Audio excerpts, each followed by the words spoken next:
Hello, and welcome to the Heal from Infidelity podcast, where courageous women learn not only to heal from their spouse's betrayal, but to become the boldest, truest, most decisive, and confident versions of themselves ever. If you know there's more for you than the life you're currently living, but don't quite know how to get there, you are in the right place. Stick around to learn how to create a life that will knock your own socks off. Is it possible? It is, and I'm here to show you how. I'm your host, Andrea Giles. Are you ready? Let's dive in.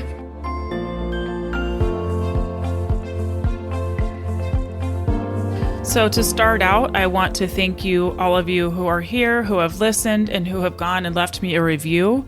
And I want to give a shout out to MNC, who wrote this review. It's titled, Insightful and Strengthening. She said, I loved these episodes so much, I started listening to them again. Andrea's manner is kind and empathetic as well as down to earth. Her wisdom comes from a place of hope and peace. Thank you so much. I so appreciate it. And again, for all of you who have gone and reviewed, I truly, truly appreciate it. So thank you so much. It's how people find me. So today I'm going to be talking about a part of the model that we discussed about our feelings. Our feelings are how we experience the world. Our feelings are the drivers for our actions. How we feel is how we show up in the world. Our feelings create our experience in life. So, what does that mean? I'm going to give you an example, okay? So last week, somebody reached out to me and asked me a question, wanting to know how to forgive her husband. She found out a few months ago that her husband has been having an affair, and he's doing the things that she wants him to do, and she truly wants to forgive him, but she doesn't know how. And what I responded to her is asking herself, why does she want to forgive him? What is she wanting to feel? What is she wanting to experience by forgiving him? I'm all for forgiveness. I'm all for the peace that comes from that. But what I wanted her to be aware of is that sometimes what we do is we want to hurry to get to a different emotion. We want to hurry and feel something different so we can get out of whatever pain we're in. And so we think, well, when I forgive, I'm going to feel better. When I get to this spot, then I'm going to feel better. And the truth is that our feelings have to be felt. We have to feel them. We have to go into them. We have to allow them to be in our body. So as a review, our feelings are chemicals released into our bodies from our brain. Okay? So we think a thought. If we believe the thought, it creates a chemical response in our body. It can build up and build up if we don't allow it to be released. And I'm going to be teaching a little bit more about that later on. But to start out, I want to tell you about 3 ways that most people deal with emotions or deal with feelings. Before I do, most of us have never learned any of this before. So if you're hearing this for the first time, awesome, you're in good company. I know that I didn't know anything about any of this until just a few years ago. And until then, I just thought that I needed to stuff my feelings down, that maybe I shouldn't be feeling the way that I was feeling, or that there was something wrong with me when feelings kept showing up. And I'm going to teach you why it's actually not a problem. So first of all, one way that people often deal with a feeling is by resisting it. So if you think of somebody coming to your door and they are pushing hard against the door. Have you ever had that happen? Like when you're little with like a sibling trying to get into your room and you're leaning against the door, you're pushing so hard, they've got their foot in the door and you're just like, no, you are not coming in here. That is resisting. When I'm resisting emotion, I feel my body tighten. I feel my jaw tighten. I'm like, nope, not doing this today. Okay? And the thing about resisting is that the more we try to push against it, the stronger it gets. What we resist persists. So it gets harder, stronger. Another way a fellow coach described this that I love, it's like pushing hard on the brake with one foot, the gas with one foot, and also pulling the emergency brakes. You're just kind of just stuck there pushing hard against everything and not really going anywhere. Okay? That is resistance to emotion. And one more thing about that is that oftentimes what happens is we'll feel like this initial emotion, let's say you're feeling some grief. And then our brains are like, no, I don't want to feel grief. And so we start judging it and going, well, what's wrong with me that I'm feeling this again? Shouldn't I be over this by now?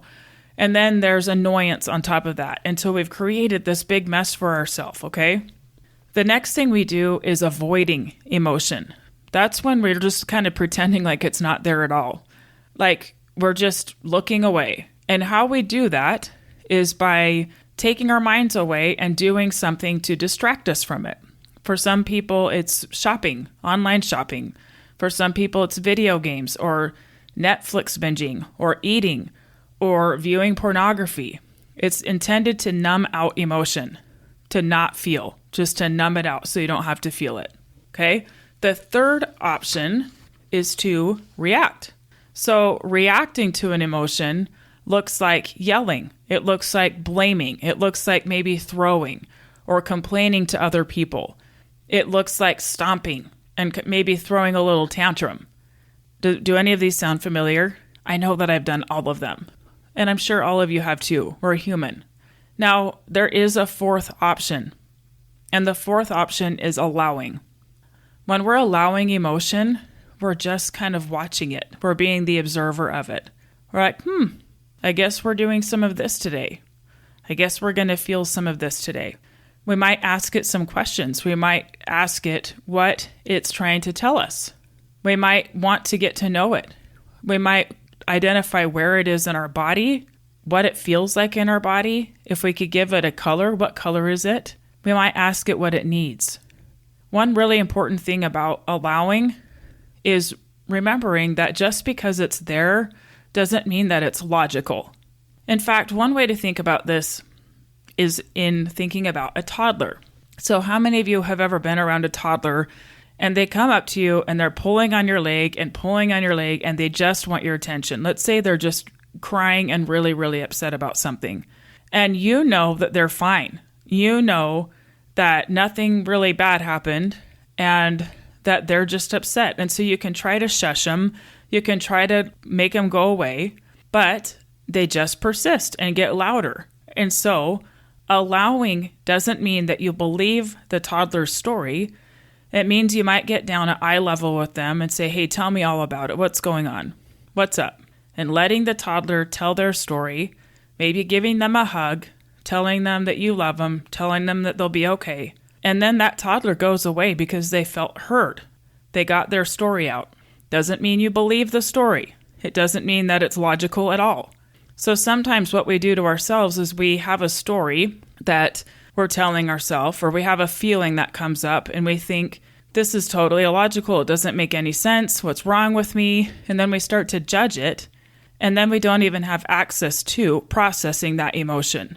So I'm suggesting that you pull back from the judgment, pull back from the story, and just let it be there. Pause. Sometimes it helps to get out a journal and write down what I'm feeling. I give my clients a worksheet called Now Feeling, and they fill it out. What is the name of the emotion? Where is it in your body? Does it have a color? Is it fast or slow? Now, what is the point to all of this? I want you to understand that the point of feelings and the point of doing this work is not extinction of feelings. We are not trying to make ourselves robots that don't feel, especially not trying to make ourselves people who don't ever feel negative emotions. That is not the point. The point is, the more we learn how to feel our feelings, the more vocabulary we build for ourselves to experience even more emotion. If we can learn that we can experience anything, we become less afraid of negative emotion. We don't get held hostage by the possibility of negative emotion. We're teaching ourselves that we can handle it. We're teaching ourselves that we can move through it and allow it. And the beautiful thing is that the more we are willing to experience negative emotion, the more it swings the other way and we allow more positive emotion as well. And the more that we practice these things, the more we can move through things quicker. So let's say you're having a really negative emotion, and sometimes without knowing these tools, we can pile on so many negative emotions that it goes for weeks at a time that we're just feeling down or in a slump, right? When you learn to allow your emotions, we move through them faster. We allow them to fully be felt in our body. We sit with it. We're like pulling up a chair. Tell me about it. What is going on? We're not believing it. We're just listening to it. And then it'll be ready to go. It will be ready to move on, and we'll be able to carry on. Now, we know that our thoughts create our feelings, but just like we have thought memory, these thoughts that are cycles in our brains, we also have feeling memory. So if we're used to thinking certain thoughts, you can bet that we're used to feeling certain feelings. This is normal. It makes sense, right? Our body is used to the same chemical responses. So it makes sense that those things will keep reemerging, that we'll keep feeling them until we learn to do something differently. And that's what we're doing here. We're learning to process them so that we can build our vocabulary of other feelings that we want to feel. And now I want to teach a little bit about that. So another thing to point out is that just because we feel something doesn't mean we need to obey it.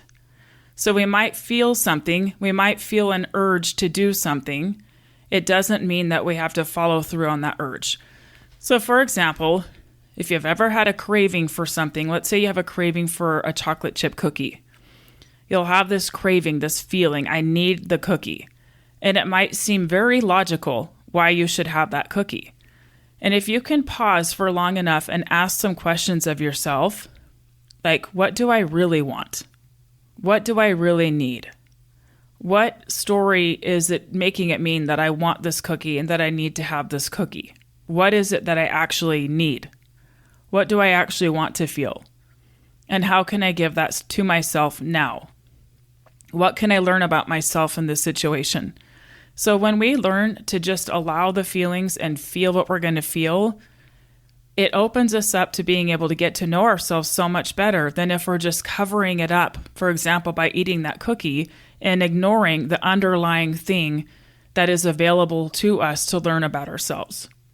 So the more that you understand how to access how you currently feel, the more you get to control what you create. It's amazing. So let's go into that now. You get to choose the thoughts that create new emotions. So it's like trying on a new outfit. Let's say you try on an outfit and you're wanting to be somebody who feels bold. So you're trying on this outfit of bold. Like, I wonder what it would feel like to feel bold. So you're practicing thoughts that create a feeling of boldness. You're like, it feels a little weird, feels a little bit uncomfortable. And then your brain might go, see, you're not actually bold. Go take the outfit off. It might try to kick it out. But if you're willing to sit in it and be uncomfortable, even with positive emotions, sometimes it's hard for us to feel comfortable because we're not used to it. And our brains will want to kick it out. But if you're willing to think of it like you're just trying on a new outfit, it's okay to be a little uncomfortable. You're like, I'm just trying. I'm just seeing what happens when I try this on. I'm not sure if I'm going to cut the tags off or not. I'm not sure if I'm going to keep it, but I'm trying it. And I suggest doing this with so many different emotions. You want to feel confident? What are some thoughts that create confidence? Let's try that on. I wonder what confidence might feel like. How about curiosity? I might think I know everything about this situation. And when I think I know this is how I feel, I wonder what it would feel like to be curious about the situation. I might be looking for other ways of thinking about it. I wonder what would happen. So just like the toddler analogy, just because our brains try to reject a positive emotion and tell us that it's not real and that we can't actually have it, remember the toddler. That the toddler has a story to tell, but it doesn't actually mean that the toddler knows what it's talking about, right? We can't take ourselves quite so seriously sometimes. So, one other question to ask yourself when you are trying to process an emotion and when you're looking at it and going, do I want to stay here? Do I want to give it more airtime? Is this going to help me move forward if I process it, or is it going to keep me stuck? So one example of this is overwhelm. Overwhelm might creep up. I know this is kind of a go-to for me. And when I feel overwhelmed, I kind of want to shut down. I don't want to make decisions. I don't want to be the boss of anything. I kind of just want other people to take care of me. And I think about how unfair it is that I have so much to do. And guess what? Overwhelm has never served me. So even though it is a thought pattern that has turned into a feeling pattern, when I see it coming, this is not an emotion that needs to be processed. This is an emotion that is a pattern that is keeping me stuck. It's keeping me from moving forward. Now, let's say there was some sadness that came up one day, that I was just feeling sad about something. What would it accomplish for me to allow the sadness? If it was something that was keeping me back, then that would be something to question. Go, is this going to help me? But if it was something that by allowing it would help me to move forward, then that's when you sit with it and allow the feeling and allow yourself to move forward. So I want to wrap up with sharing something that's personal to me, but that I've learned a lot from. So I got remarried 4 years ago, and I married a man whose wife died of cancer. And she had cancer for several years, and she died 1 month shy of her 37th birthday. So she was very young. And she happened to die on Valentine's Day. Now, the first year we got married, I felt so much resistance to Valentine's Day. Leading up to it, I felt so much dread and anxiety and kind of just planned that it was going to be a terrible day. My brain wanted to make up all kinds of stories about myself, about her, about my husband, about how unfair it was.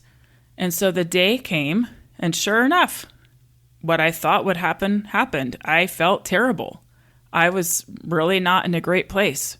I remember feeling scared. I remember this feeling that my husband was with another woman. That's what it felt like to me, that he's not with me. He's with someone else. Now, logically, that is not true, right? He could not be with her. But my brain wanted to sell me on this thing that he was not with me, that he was not committed to me. And so I felt a lot of fear, a lot of anxiety, and was having a really rough day. And I remember about halfway through the day just feeling so miserable. And I thought, okay, how do I want to feel today?